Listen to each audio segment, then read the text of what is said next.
morning. Morning. My name is Broek. I'm often introduced as the owner of the Table Public House, which isn't quite true. The Table Public House is actually owned by the Table Urban Farm, which my wife Janine and I started 13 years ago in an effort to help resolve the hunger issue here in Denver. 5 years ago, October 2019, we signed a lease on this building, perfect timing. Took 18 months for us to get this business open, and you can tell it's a multi-use space. You can hear some music happening out front. We're not officially a community center of the neighborhood, but we've become an unofficial community center of the neighborhood. Hey. To be honest with you, that was our goal when we opened this space 3 years ago. About 2 months ago, our landlords came to us and said, we'd like to sell you the building. Our lease ends end of November. We'd like to stay, we'd like to own, and so we're in a capital campaign to try to raise $2 million by the end of the month to buy this building. So we've raised 900,000. We would love to get to 2 million, and we're doing it with a combination of donors and equity partners. And there are postcards. This says buy a brick. You can buy a brick for $100, but boy, we'd sure like you to buy one for 100,000.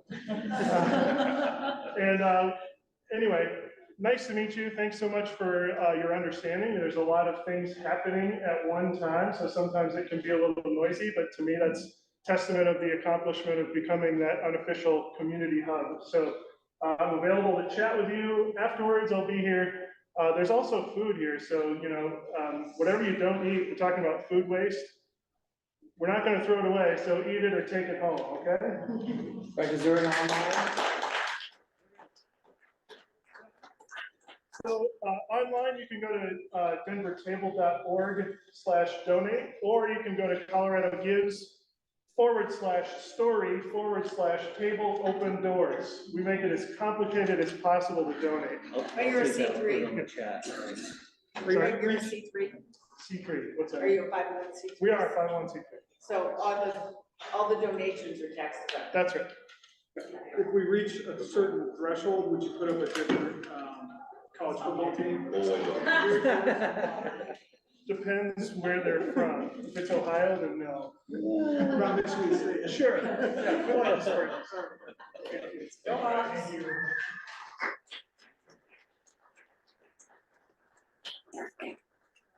Councilwoman Torres, Yeah. Hi, everyone. Good morning.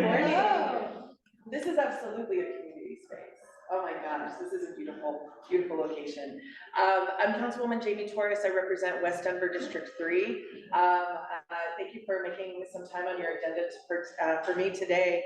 I know a lot of what I'm going to talk about. I hope that it will inspire questions and curiosity. So there will be a lot of time today to go through it, but I want to make myself available to you in the future. One of the things that I want to talk about is the number of potential charter changes that may be coming to the November ballot, and one that I'm working on in particular. So just a heads up, you may have already gotten either a text or an email poll about term limits. Councilwomen Sandoval and Sawyer are evaluating whether or not to reduce elected term limits from 3 terms to 2 terms. That's potentially something that might get pursued. One that is already passed is Councilwoman Sawyer will put on the ballot every 4 years when right before the new class comes in.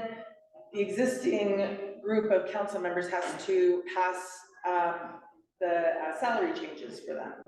Her proposal would make it just automatic, so we don't have to pass an ordinance to do that, but it's based on the same criteria about CPIU or the cumulative benefit that city employees have already received in the prior 4 years. So that could potentially become on the November ballot. There are maybe 8 or 9 things that are going to be referred to the ballot, so it's going to be a heavy November ballot. So I just want to put a few things on your radar. The one that I'm working on in particular with Councilwoman Sandoval, who represents District 1, Northwest Denver, is to strike a requirement that's in the charter for police and fire recruitment. And it is a requirement that every applicant must be a US citizen. So I say this because 6 years ago, or 5 years ago, I can count.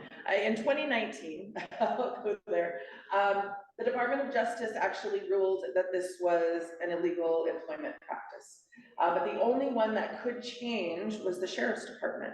So the Sheriff's Department currently accepts any application from eligible workers in the city and then evaluates them on their criteria. And that changed as a result of the 2018-2019 Department of Justice ruling. It didn't change for police and fire because they are in the charter, and so it required a vote of the people. So we are bringing that to Denver voters. We would like to bring that to Denver voters in November.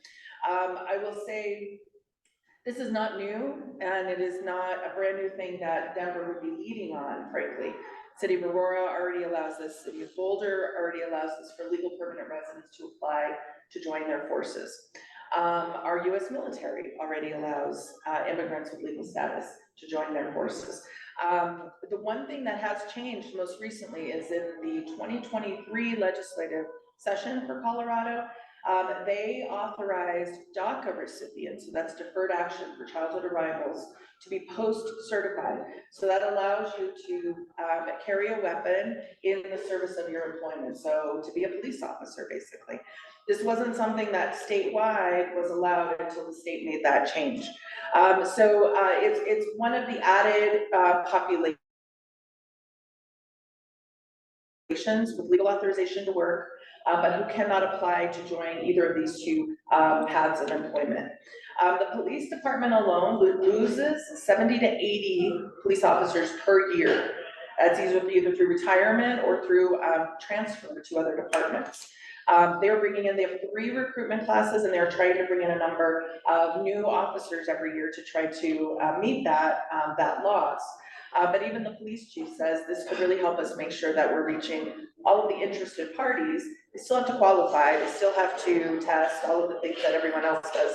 But we're leaving an authorized to work population off the table in terms of who can serve our community. So this is one of the things that we'll be bringing forward probably early June to council committee, and in July for council vote for the November ballot. So there's been a lot of hyperbolic reaction to this. And so I want to make sure that folks know who they can contact if you have questions, if you want to understand kind of how it's been implemented, not just in other communities of Colorado, but in other states. We wouldn't be the only state that would begin authorizing this, and what it means for Denver communities. And I make myself available, as well as Councilwoman Sandoval, for any of those questions. We have the support of the police chief, Ron Thomas. We have the support of the fire chief, Desmond Colton, and we just recently got the support of the fire union, 858. So continuing to do outreach to make sure folks know what this is and what this isn't, because it was initially very reacted to as if the newly arrived Venezuelan immigrants could suddenly become police officers in Denver, and that's absolutely not the case. They couldn't qualify.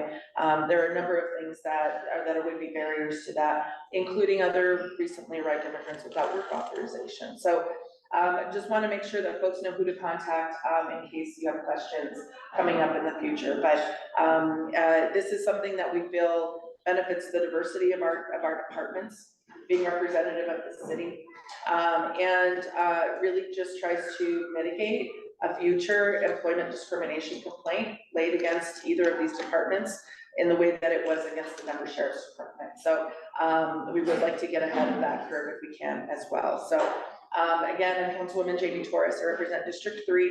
And I'm here for questions immediately, or if you want to follow up with emails to me, I'm happy to take those as well. Thank you, Jamie. Thanks.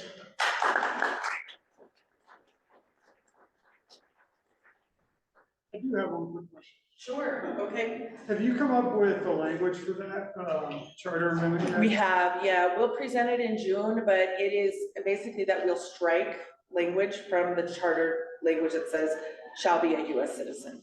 Because I do think that's like unclear. The way it was, and this is just feedback. Yeah. Like the way that it just came out and presented, the fact that it's, because I think there's a broad spectrum that people don't know about, and the fact that you're saying residents with legal status versus that's why I think where there's a lot of questions out there about, because there's a lot of different statuses out there. And I didn't know if that was going to be in the charter. No, we wouldn't replace it with language. And one of the reasons is some of the other communities that have already passed and put in shall be legal permanent residents are still disqualifying a number of people with authorized work status. And rather than try to keep up with immigration law and who gets and who does not get work authorization or legal status, we will actually leave that filtering to the Civil Service Commission, who we're also working with, who would be processing every application for police and fire, to be able to distinguish, okay, we're getting an I-9, they have a social security number. Legitimately, that's all we need in order to process an application. Do they meet all the other criteria and qualifications? So it becomes really difficult because those communities that replace citizen with legal permanent resident now disqualify DACA. They disqualify other immigrants with legal status because they're not LPRs. So rather than try to keep up with that in the charter, where every vote or every change has to be approved by voters, we want to leave the processing and the filtering to the Civil Service Commission. So there's still an agency that processes through all those applications. Yeah, thanks for the feedback, Bill. Yeah. How would you do background check on someone that has no connection with? Yeah, a lot of legal permanent residents and DACA recipients in particular have had federal background checks in order to receive that that immigration status. So these are people who are searchable, right? You can search their name, they come up in community. If they don't, right, if there's nothing there, they don't move forward. Like the police department, the fire department don't take an absence of a background check as permission to move forward, right? They still have to be able to find things and determine, is that okay for us in order to move forward? Yeah, good question. Thanks. Thank you, Jane.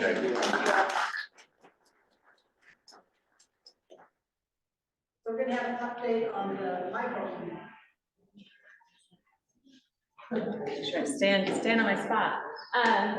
We have in the past couple of months on March 12th, welcomed new residents here to the Overland community. And the La Paz micro community is one of the mayor's initiatives. If you've probably driven past it on Santa Fe, you'll see it's composed of a lot of little tiny homes. And so far, it has been very quiet in Overland. We welcomed, I think it was 37 residents on March 12th. And since then, they've expanded and brought some more residents in and one duck, because they said they'd had dogs and cats with residents, but never a duck. But now they have had their first pet duck come along. So they got them a wading pool and things are going swimmingly according to La Paz. So that's great news to report. So I know that there was a lot of questions and a lot of meetings leading up to the micro community's presence in our neighborhood. And I just wanted to describe a little bit about the process that we've been going through as a neighborhood as we welcome La Paz here.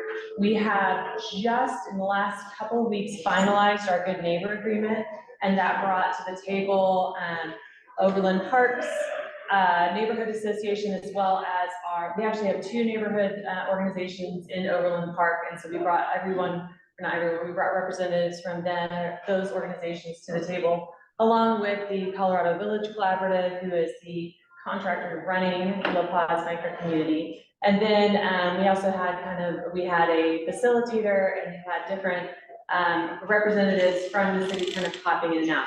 While the city is not a party that is on the Good Neighbor Agreement, they are very much mentioned in the Good Neighbor Agreement. And so a lot of the reason that the process took a while is just kind of negotiating and figuring out who's responsible for what and who responds to what. How do we report this and who gets this information? So I'm glad to say that we had there was a great collaboration between Colorado Village Collaborative and the two RNOs, and we feel like our G&A is very successful and robust. And in addition to negotiating the G&A, going forward every month, for at least the next 6 months, we will have a Good Neighbor Committee that will meet with representatives from the city, from representatives from Denver Police Department, representatives from Colorado Village Collaborative and the 2 RNOs. And we will, at those meetings, be discussing successes, hopefully a lot of successes. We're looking forward to hearing more about that.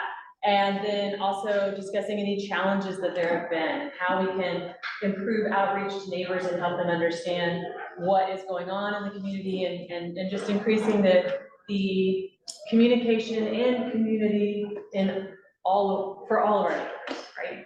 So, yeah, I don't know if there are any questions or if we have time for questions or anything like that, but not seeing any hands, so. The community, is that behind the fence, that big giant new fence? Yes, it Okay, I is. just wanted to Now, it's make sure. not, now they did that fence, and I'm gonna put that in quotation marks, because prior to that, the fence was very, holy. Porous, Yeah. holy, whichever you prefer.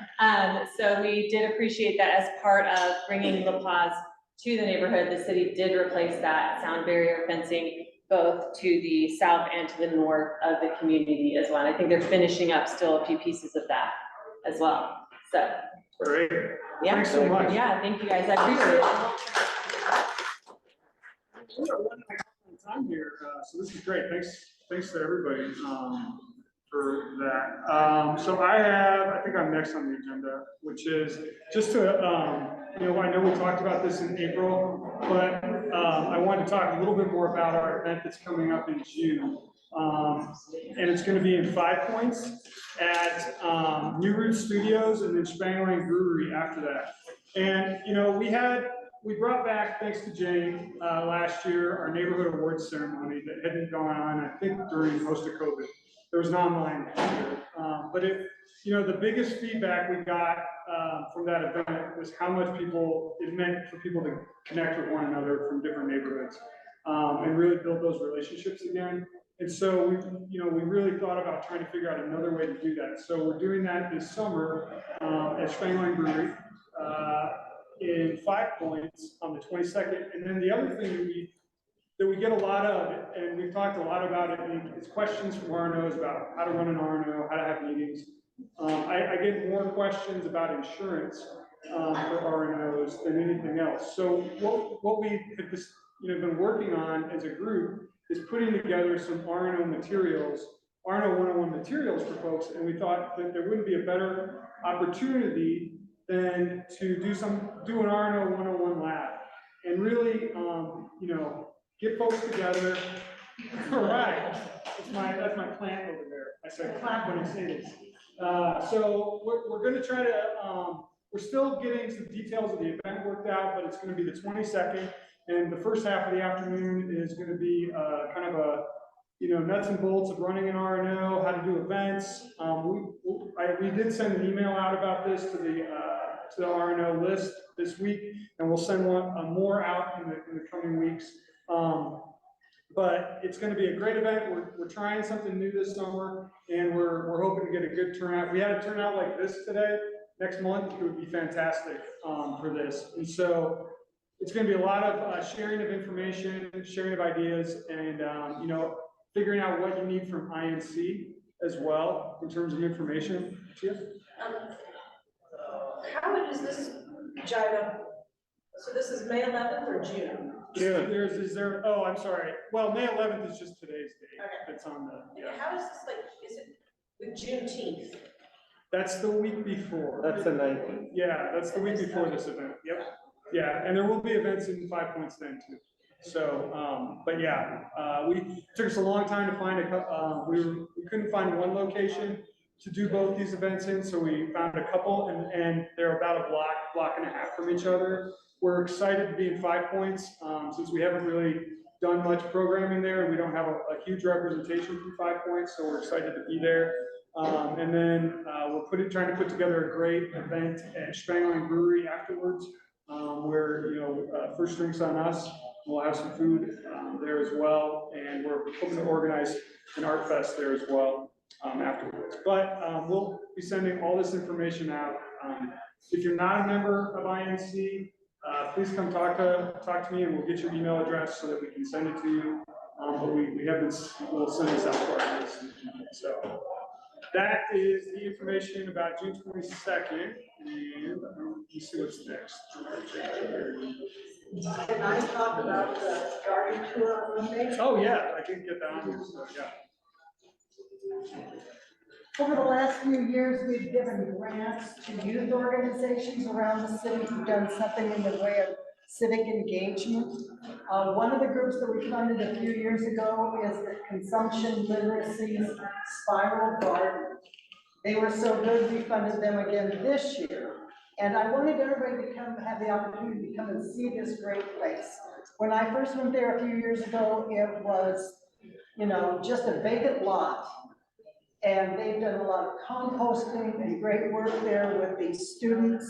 And they built a spiral garden. They're using African techniques that they use to make sure the water is spread evenly, but there's no wasted water. So we are gonna go on Monday, this coming Monday, to the spiral garden, and you're all welcome to join us. It's in Montbello. It's at 4879 Crown Boulevard. We're gonna meet at 4. We'll meet Director Austin Luce, who is amazing with gardening, and the students will be there at 4:30. Do we have on our website the video that they did?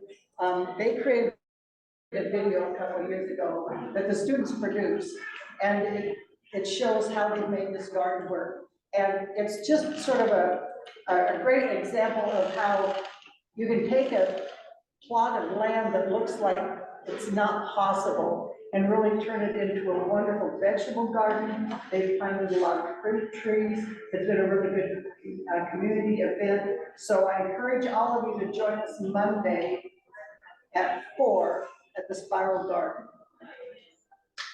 Great, thanks.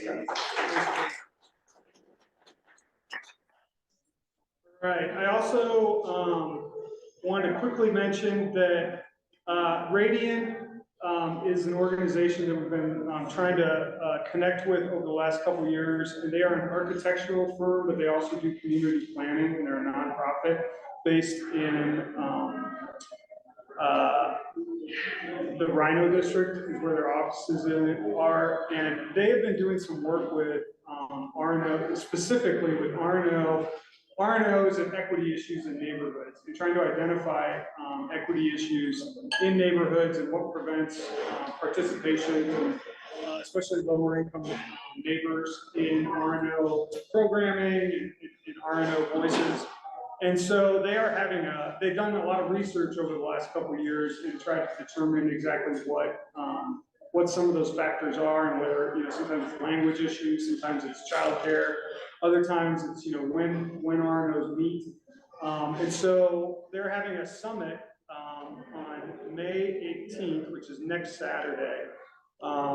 We have some folks from INC that are going to be there. I just want to encourage anybody who's interested, please come talk to me afterwards. I'm happy to get you the registration information. But it's going to be at their office, which is, I didn't get it up on the big part, but it's at 3264 Larimer Street. So it's in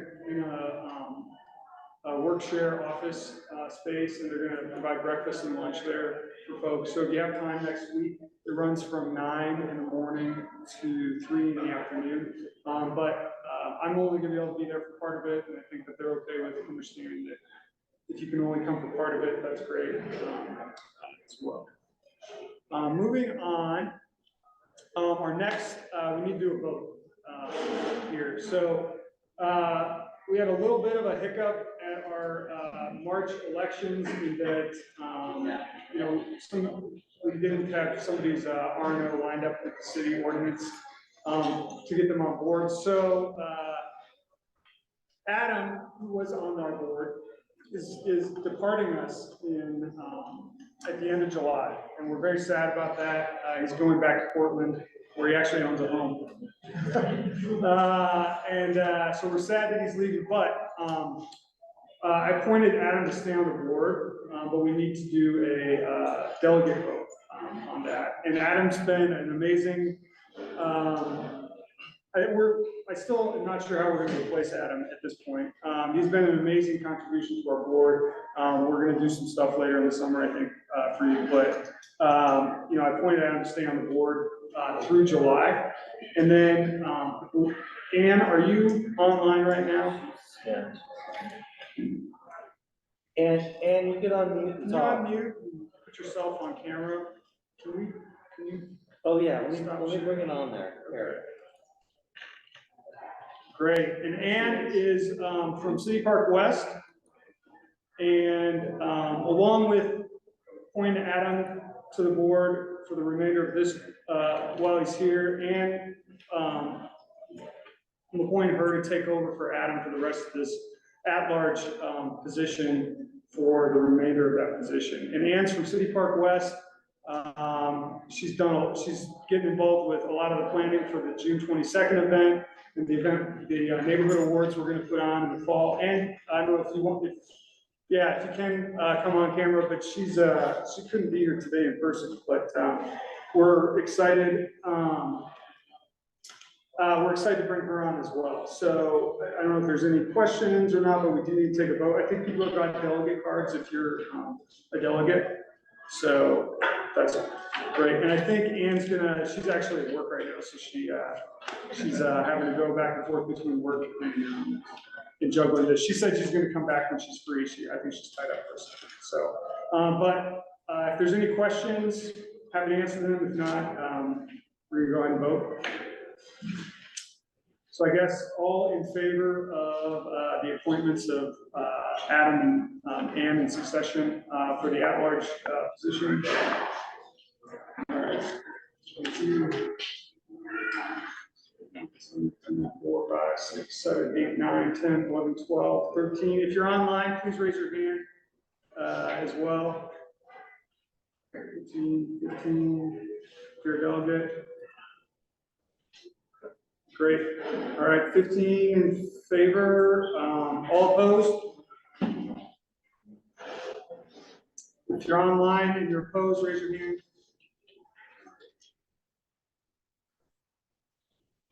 All right, any abstentions? If you're online, please raise your hand if you abstain. All right, motion passes.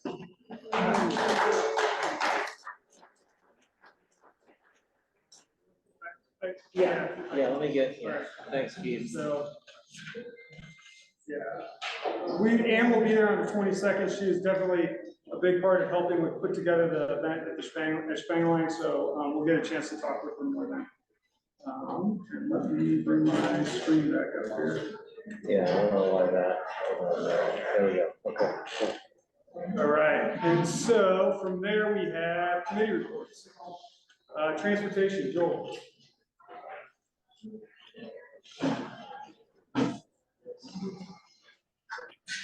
Good morning, everyone. I'm Joel Noble. I chair the Transportation Committee for IMC. We had our regular meeting this past Thursday, which was well attended. And we had 3 topics. And I'll tell you about, we're going to have 4 topics. But first, we had Denver corridor studies. A lot of you in your neighborhoods have been getting invites from probably DOTI, Department of Transportation and Infrastructure, but maybe from other entities like CDOT or DRCOG, because they're doing a study on a major corridor in your area. At our meeting, which of course is a citywide meeting, we had Jen Hellhouse, who's the Director of Transportation and Mobility Planning for the city, talk about all the corridor studies, which group is leading them, what phase they're in, the commonalities and differences between them, and if they've gotten to a point of design, kind of what the design was on those corridors. So it was good to get an overview of what the department and CDOT and DRCOG are doing on some of our major corridors to improve safety and improve multimodal connectivity. I won't try to regurgitate, of course, any of the information we got, but we will be posting a recording of our meeting on the INC YouTube channel shortly. Our second topic was with RTD. We had the head of, I don't get his title right, but we had the kind of the PR guy, of course, from RTD, who was actually quite good, and also the head of service planning, I believe, talk about two major projects that they're doing that'll disrupt light rail this summer. The first is the downtown loop, not the trains that go to Union Station, but the trains that go to the middle of downtown. That loop is now 30 years old. And so the rate of repairs they're having to do on it is going up and up. So this summer at 5 intersections, they're going to do what they call a full depth rebuild, where they dig it all up and rebuild it. So light rail will not be operating in the center of downtown. It will only be going to Union Station. Secondly, along I-25, those of us who've been around long enough, the T-Rex project, some of those panels, the concrete panels that have the stamped designs in them, the caps along the top of them have to be reworked. If you look at RTD's website, they'll call this the coping panels project. And this is a project that was last summer and this summer, but as they work on them, which has to be done in the warm weather months, they have to block one of the tracks to get the equipment up there to work on them. So combined, there's going to be a heck of a disruption to light rail service. So we got a presentation and materials to share for anyone who was there at the meeting and wants to communicate to their neighborhoods about alternate options, what the schedules will be. For instance, those southeastern lines are going to be only running once an hour because there's only a single track open. But what some of the alternate bus lines are, and downtown, what some of the alternatives are. They're going to run the 0L more frequently. They're going to bring back the free metro ride, which is the 18th and 19th circulator. So as people come into Union Station, they can get through downtown. So be aware of this effort, especially if your neighborhood is well served by light rail. Look it up on the website and watch the recording and help get the word out that light rail will be disrupted, but there are other options. The downtown rail project regarding the downtown loop will also come back next summer. They're doing 5 intersections this year. They're going to do more work next summer. In my mind, the really big topic at our meeting was the state legislative wrap up. At the beginning of the legislative session, we had Denver Streets Partnership come and talk about legislation they thought was going to come up this year, what was important, what they're tracking. At the end of the session, we had a volunteer lobbyist who works for the community with Denver Bike Lobby and Greater Denver Transit talk about what passed and what it means. So we went in depth with June Churchill on all the various legislation that affects transportation this year. And this includes some connection between land use and transportation. So the core transportation bills, a lot of them had to do with the ability to use automated enforcement. They had to do with new funding for statewide passenger rail, new funding for local transit, which is huge. And that was just introduced in the final week of the session, but also land use bills that I'm hoping that we can get a presentation to the Zoning and Planning Committee on allowing ADUs in all cities statewide, and allowing and requiring that where there's frequent transit, you also have zoning that supports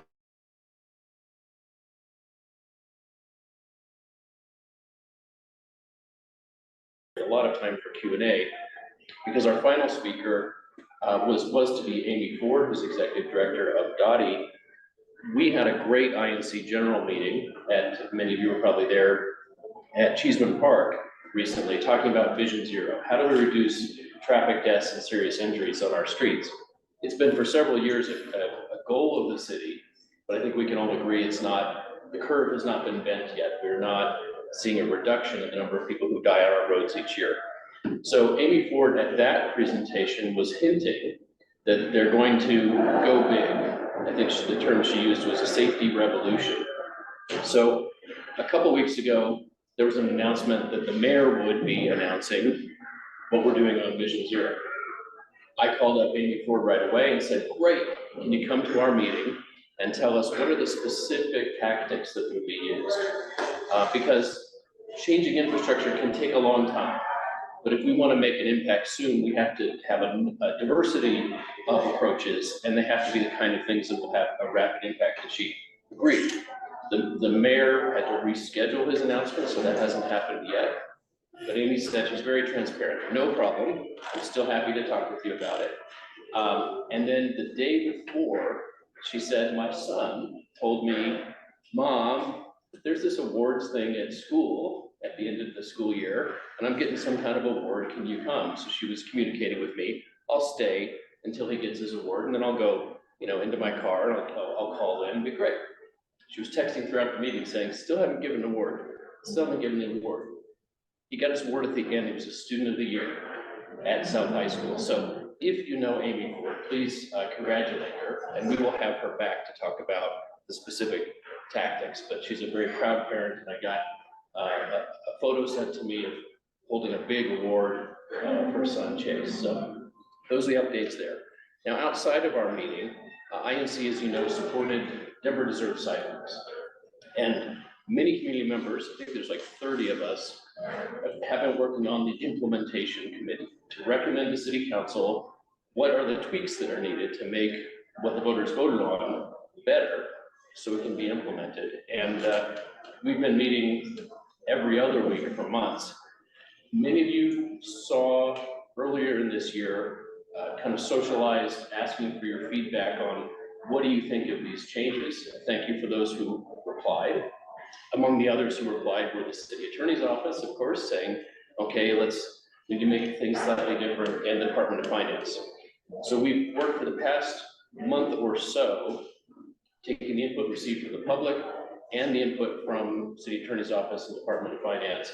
And earlier this week, we got the most refined package that we're going to be recommending to the city council. And I have to say, of all the permutations that we've looked at, this is really, really good. It's going to handle the problems that people said, well, there's an inherent fairness in a sense that the original ordinance, the fee you would get for sidewalks is based on how much sidewalks surrounds your property. And yet, if you happen to be on a corner, that can end up being big numbers. If you happen to have 3 sides, that could end up being big numbers. So I think what we're just about to refer over to City Council is solve a tremendous amount of problems in a way that's simpler, if you can believe it, simpler than the original ordinance. So excited to see that go to City Council. We'll be talking about that here more soon. Thank you.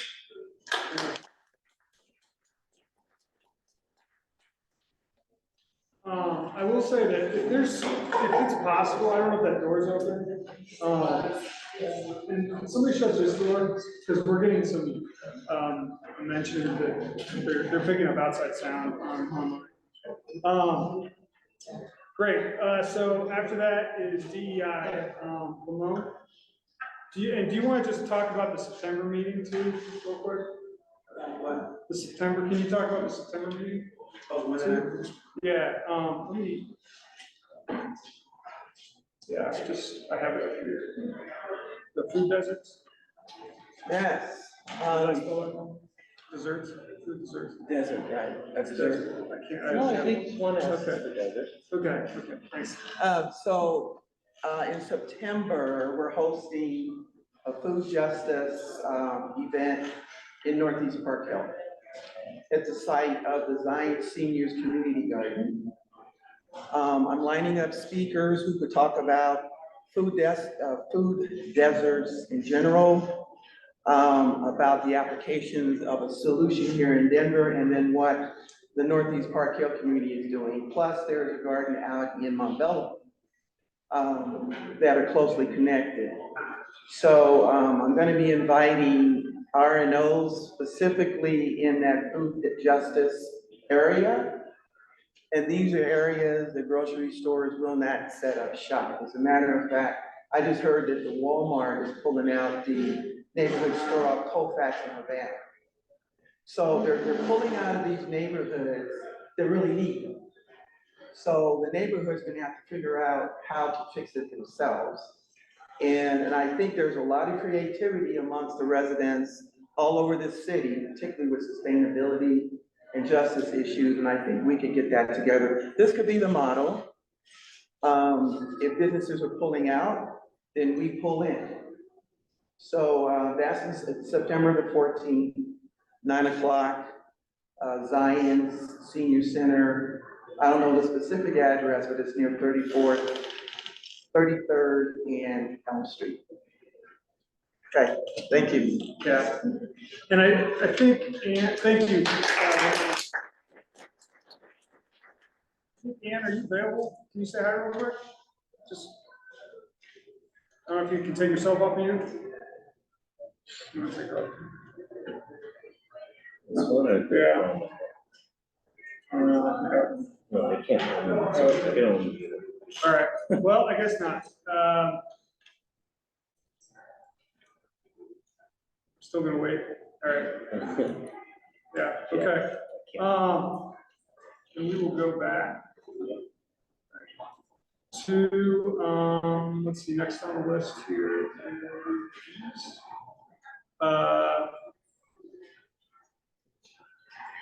you, yeah. So, CAS, Climate and Sustainability Committee, we are still looking for someone to chair that committee when I depart. So if you all know anyone, or if you feel like that's something you're interested in and passionate about, please talk to me, or email me and let me know. We could figure that out. We were gonna do a June meeting, but we don't know if we wanna compete with the June 22nd event that's gonna be in 5 Points, so that's still TBD. And that's about it for me. Great, thanks. Education is Joanna. Joanna, are you online? All right, no education, Zach. This, yeah. You have anything? All right. Here, just- Hey, y'all, I'm Lucas, I'm the co-chair of the zoning and planning committee with Amber. We just met a couple weeks ago to kind of get the lay of the land for our next ZAP committee meeting. One thing we'll do is we'll review the legislation that passed this year. There's a lot of land use bills, so we'll talk about the implications those have at the local level, what those mean statewide, and also like big picture, and then how the city is interpreting them. So we'll get the perspective of the folks who advocated and wrote the bills, and also the ones that will be implementing them. We'll also be talking about development. We'll talk about public and private perspectives. So how developers are interpreting the zoning ordinances, and so on, so forth, the implications that has. Yeah, once we get our speakers lined up, we'll send out some emails. Y'all can expect to hear from us. Great, thanks, Lucas. Yeah.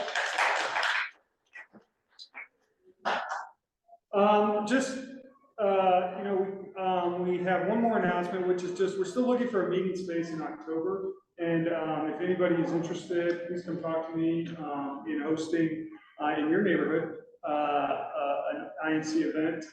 And then in November, we're getting ready for our INC Neighborhood Awards Night on November 13th. It's going to be in the Baker neighborhood at the Town Hall Collective. We're very excited to be there. It's an awesome space. It's a all-female owned business in that neighborhood, and so I think it'll be a great event again, like last year's. Is there any other questions or anything else that anybody wanted to bring up or mention? Great. Well, thank you again for coming. Have an amazing weekend, and I hope we see you all in June on the 22nd. Great. Thanks a lot.